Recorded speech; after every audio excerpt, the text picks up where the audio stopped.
സംസ്ഥാനത്ത് സാമ്പത്തിക വളർച്ച 12% എന്ന് സാമ്പത്തിക അവലോകന റിപ്പോർട്ട്. 2012-13 ശേഷമുള്ള ഏറ്റവും ഉയർന്ന നിരക്ക്. റവന്യൂ വരുമാനത്തിലും വർധന. ഉത്തേജക പാക്കേജ് സാമ്പത്തിക സ്ഥിതി വീണ്ടെടുക്കാൻ സഹായിച്ചുവെന്നും റിപ്പോർട്ട്. പൊതുകടം 2.10 ലക്ഷം കോടിയായി ഉയർന്നു. ഹെൽത്ത് കാർഡ് വിതരണത്തിൽ വീഴ്ചയുണ്ടായെന്ന് ആരോഗ്യമന്ത്രി. കാർഡുകൾ ഡിജിറ്റലാക്കും. ഭക്ഷ്യസുരക്ഷ അട്ടിമറിക്കാൻ ചിലർ ശ്രമിക്കുന്നുവെന്നും വീണ ജോർജ്. കൈക്കൂലി വാങ്ങി ഹെൽത്ത് കാർഡ് നൽകിയ സംഭവത്തിൽ ഡോക്ടർക്ക് സസ്പെൻഷൻ.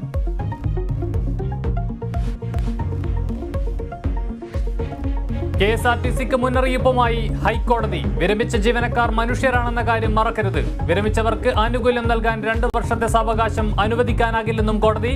പരാമർശം പെൻഷൻ സംബന്ധിച്ച് മുൻ ഉദ്യോഗസ്ഥർ നൽകിയ ഹർജിയിൽ.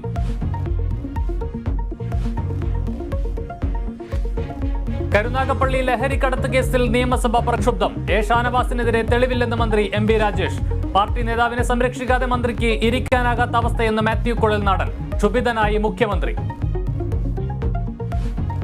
ഒരു ബഹുമാനായ അംഗത്തിന് ചേർനെ നോക്കിക്കൊണ്ടാണെങ്കിലും CPIM പോലുള്ളൊരു പാർട്ടിയെക്കുറിച്ച് എന്ത് അസംബന്ധവും വിളിച്ചു പറയാനൊരു വേദിയാക്കി ഈ നിയമസഭയെ മാറ്റാൻ പറ്റില്ല.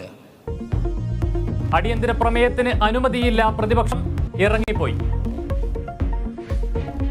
കണ്ണൂരിൽ ഓടുന്ന കാറിന് തീപിടിച്ച് പൂർണ്ണ ഗർഭിണിക്കും ഭർത്താവിനും ദാരുണാന്ത്യം. അപകടം ജില്ലാ ആശുപത്രിയിലേക്ക് പോകുന്നതിനിടെ.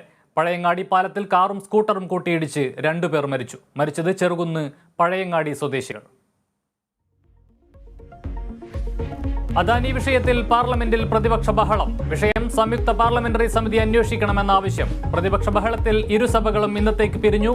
അദാനി ഓഹരികളിൽ 26% ഇടിവ്. ഫോബ്സ് പട്ടികയിൽ 16-ാം സ്ഥാനത്തേക്ക് കൂപ്പുകുത്തി അദാനി.